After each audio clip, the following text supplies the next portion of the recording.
Hello दोस्तों, नमस्कार। मैं दिनेश्वर महाराज आप सभी का स्वागत करता हूं। आज जो ये वीडियो दे रहा हूं मैं युवा पीढ़ियों के लिए दे रहा हूं, आज के जनरेशन के लिए दे रहा हूं। जो आज के लोग गलतियां पे गलतियां किए जा रहे हैं और उसका रिजल्ट क्या निकलता है? जीरो। और आज की युवा, आज की जो पीढ़ियां हैं, वो हमेशा परेशान क्यों रहते हैं? क्योंकि ये आज के युग में, वैसे भी कलयुग चल रहा है, आज के युग में भगवान को मान्यता नहीं देते, माता रानी को मान्यता नहीं देते। वो किसी भी मजहब का हो, अपने देवी देवताओं को मान्यता नहीं देते, नहीं मानते। इसीलिए वो परेशान रहते। उसका रीजन क्या है? एक बात मैं बता रहा हूं, आप सब युवा पीढ़ियों के लिए एक सवाल है मेरा, जवाब भी मैं दूंगा। आप अपने लाइफ में अभी तक क्या कर लिए? आपके जो दादा माता पिता जो प्रॉपर्टी बनाए, उनका ही बनाया हुआ है और उनके ही प्रॉपर्टी पे आप राज कर रहे हैं। आपने खुद से क्या कर लिया, ये हमें बताना। चलो ठीक है, अब आपको आपके तरीके से समझाते हैं हम। मान लिया जाए कि आपके पिताजी हैं या आपके दादाजी हैं, उस दरमियान में बड़े मुसीबतों का सामना करते करते करते करते थक चुके थे या थक गए थे, तो किसी ना किसी कहने सुनने पर उनको ये पता चलता था कि हम इस मंदिर में गए थे, मेरा मन्नत जो मैंने मांगा था वो पूरा हो गया। तो मैं उनको मानता हूं, उनके आशीर्वाद से, चाहे दुर्गा माता हो, महादेव हो, नारायण हो, चाहे अदरवाइज कोई भी हो। वहां पे जब मैंने मन्नत मांगा और मन्नत मेरा पूरा हो गया, मैं हर साल भैया वहां पे जाता हूँ, ओटी भरता हूँ। वहां का हर साल का जो विधि विधान है पूजा का मैं करता हूँ। घर में उनके नाम से अगरबत्ती, दीपक, धूप जलता है। उनके आशीर्वाद से मैं सही हूं और मेरा परिवार सही है और पैसे कौड़ी में बरकत आना स्टार्ट हुआ। अब उनकी बातें सुनकर जो आपके जो दादा पिताजी, दादा के दादाजी, उनके पिताजी, जो वो सब बातें सुनकर उन्होंने भी मन्नत मांगना स्टार्ट किया। चाहे दुर्गा माता का हो, चाहे किसी भी देवी का हो, मन्नत मांगना स्टार्ट कर दिया कि अगर मेरा ये काम हो जाएगा, हे माता, हे महादेव, तो मैं आपके दर्शन के लिए आऊंगा। जब वो मन्नत मांगता है और कुछ ही दिन में वो जो है मन्नत पूरा हो जाता है, तो वो उसके ऊपर बिलीव कर लेता है, भरोसा कर लेता है और वो उनके स्थान पे निकल जाता है।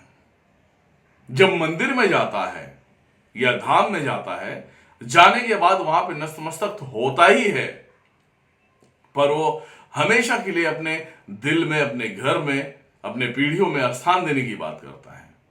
हालांकि जितने भी मेरे भाई बंधु हैं, उनके घर की देवियां जो है, सबसे पहले शीतला माता ही होती है, उसके बाद मारुका होती है, उसके बाद फूलमती होता है। जो यूपी, बिहार, अदरवाइज किसी भी स्टेट का हो, उनको अलग अलग नामों से पुकारा जाता है, वो बात अलग है। तो वो मन्नत मांगते हैं, उनको कुल देवी, कुल देवता के रूप में वो अपने घर के अंदर स्थापित करते हैं और पूजा पाठ करते हैं। वो तरक्की की सीढ़ियों पे चढ़ते जाते हैं। अब यहां क्या होता है कि देवी देवता आप जिनको मानते हो वो खुश रहते हैं, इसलिए वो तरक्की की सीढ़ियों पे लेकर जाते हैं। मान लिया जाए दादाजी मर गए या दादाजी के पिताजी मर गए, तो दादा को पता है कि मुझे हर साल यहां दर्शन करने के लिए जाना होता है, मेरे पिताजी जाते थे, तो वो भी दर्शन के लिए जाते हैं और घर में पूजा पाठ सेम चलता रहता है। तो उनकी पीढ़ियां आगे बढ़ती जाती है। अब वो तुम्हारे दादाजी मर गए, अब तुम्हारे बाप का समय आया और बाप जी तुम्हारे जो है भूल गए पूजा करना, तो देवियां क्रोधित हो जाती हैं, तुम्हारे पितृ क्रोधित हो जाते हैं, फिर तुम्हें कठिनाइयों का सामना करना पड़ता है। एक उदाहरण इसमें और दे रहा हूं। कुछ लोग ऐसे हैं, नास्तिक टाइप के लोग हैं, वो किसी भी देवी देवताओं को नहीं मानते, क्योंकि पढ़ाई लिखाई में चूर है और पढ़ाई का इतना बड़ा घमंड उनके सर पे तांडव करता है कि वो किसी भी देवी देवताओं को नहीं मानते।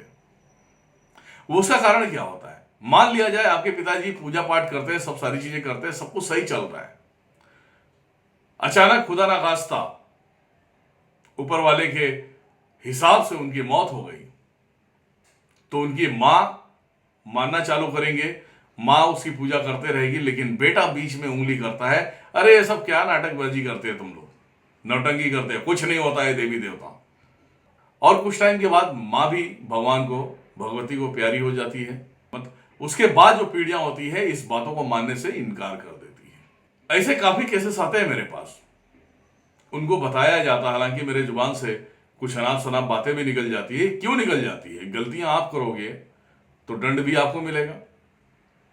करोड़पति होने के बाद भी, पैसे वाले होने के बाद भी, बिजनेसमैन होने के बाद भी बिजनेस में घाटा आना चालू हो जाता है, काम बनते बनते नहीं बनता है। एक समय ऐसा आ जाता है कि आप हार जाते हो, लास्ट में तुम बाबाओं का सहारा लेते हो। तो ऐसा काम क्यों करते हो? जब आपको पता नहीं है कि आपके घर की कुल देवी कौन है, कुल देवता कौन है, तो ये नहीं कहता कि आप मेरे पास आओ। अरे गांव में छोटा से छोटा तांत्रिक होगा ना, जो कानों से सुन सकता है।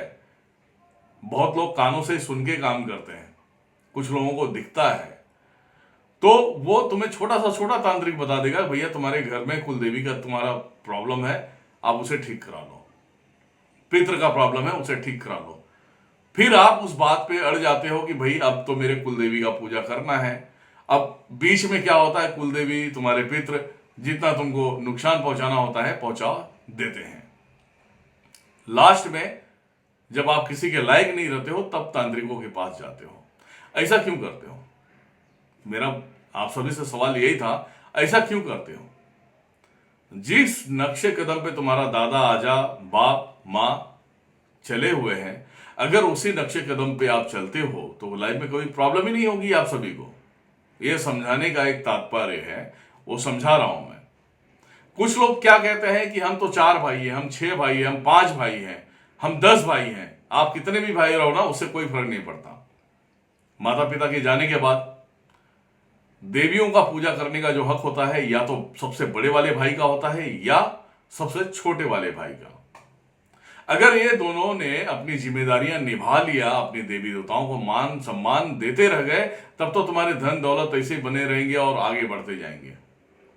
अन्यथा आप रोड पे आ जाएंगे, और इस दरमियान में आप 10 भाई हो, 6 भाई हो, 5 भाई हो, उससे हमें कोई फर्क नहीं पड़ता।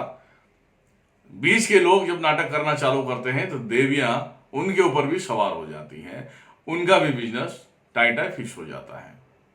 उदाहरण के लिए मैं आप सभी को बताऊंगा, आपने बिजनेसमैन तो देखा ही है, सुना ही है, अनिल अंबानी, मुकेश अंबानी, धीरू अंबानी का नाम तो सुना ही है।